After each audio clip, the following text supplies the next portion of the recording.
حضرت لقمان حکیم نے اپنے بیٹے کو کہا 3 نصیحتیں تجھے کرنے لگا ہوں، یہ 3000 نصیحتوں کا خلاصہ ہے، اور ان میں بھی 2 کو یاد رکھنا، 1 کو بھول جانا۔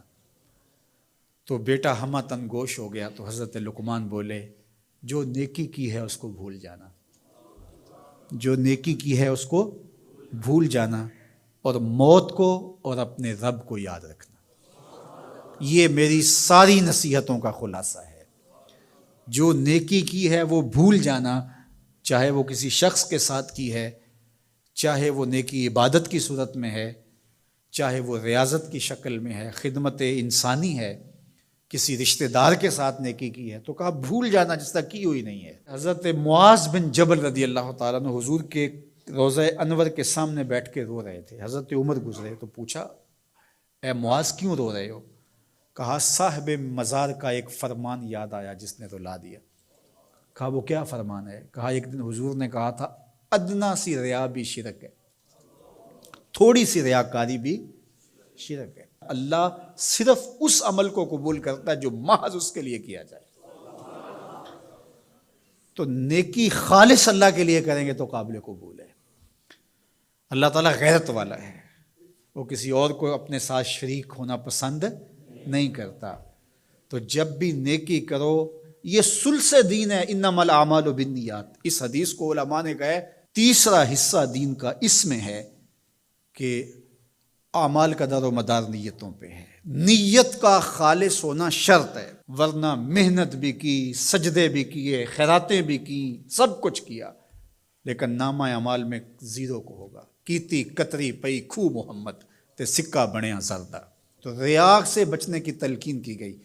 حضرت لقمان حکیم نے کہا جو نیکی کی ہے اس کو بھلا دینا، اللہ کو اور اپنی آخرت کو کبھی فراموش نہ کرنا۔ جب آخرت مستحضر رہتی ہے، ہر وقت بندہ خیال میں رہتا ہے کہ میں اللہ کے حضور پیش ہونا ہے، ایک میدان لگنا ہے، وہاں ترازو گڑے گا، اعمال تولے جائیں گے، تو خود بخود اپنا محاسبہ کرتا رہتا ہے۔ یہاں وہ کچہری خرید سکتا ہے، عدالتیں خریدی جا سکتی ہیں، تھانے یہاں بک جاتے ہیں، یہاں منصف بک جاتے ہیں، لیکن وہاں اللہ کی پولیس نہیں بکے گی، وہاں کے تفتیشی نہیں بکیں گے، وہاں کے تھانے، وہاں کی کچہریاں نہیں بکیں گی، وہاں ترازو پورا وزن تولے گا۔ یوم تبلی السرائر فما لہ من قوت ولا ناصر۔ فرمایا جس دن راز کھول دیے جائیں گے، کوئی کسی کی مدد نہیں کر پائے گا، اور نہ کوئی طاقت سے اپنے عیب کھلنے سے روک سکے گا۔ تو جب مستحضر ہوگا کہ میں اللہ کے حضور پیش ہونا ہے، ایک کچہری لگنی ہے، ایک عدالت لگنی ہے۔ آج مکار آدمی، جھوٹا آدمی، خائن آدمی، بد کردار آدمی بچ کے نکل جاتا ہے، عدالتوں کو چکمے دے جاتے ہیں، لوگ عدالتیں خرید لیتے ہیں، دھمکا لیتے ہیں، سب کچھ ہو جاتا ہے اس دنیا میں۔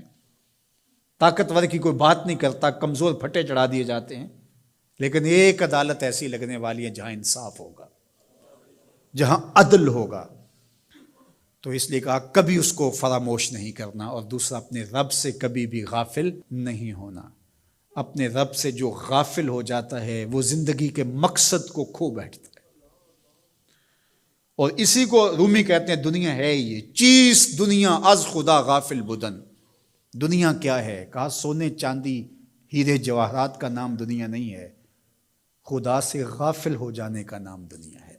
تو اس لیے اللہ کے ذکر سے، اس کی یاد سے، اس سے کبھی بھی غافل نہیں ہونا چاہیے، اور اگر کوئی اس سے غافل ہو گیا تو سن لو وَلَا تَكُونُوا كَالَّذِينَ نَسُوا اللَّهَ فَأَنسَاهُمْ أَنفُسَهُمْ أُولَٰئِكَ هُمُ الْفَاسِقُونَ۔ کہا ان لوگوں کی طرح نہ ہو جانا جو خدا سے غافل ہو گئے۔ تو جب وہ خدا سے غافل ہو گئے، اللہ نے انہیں ان کی ذاتوں سے بے خبر کر دیا۔ کسی نے کہا اقبال سے کہ تو نے خود ہی کا سبق کہاں سے لیا تھا؟ کہا قرآن کی اس آیت سے لیا تھا۔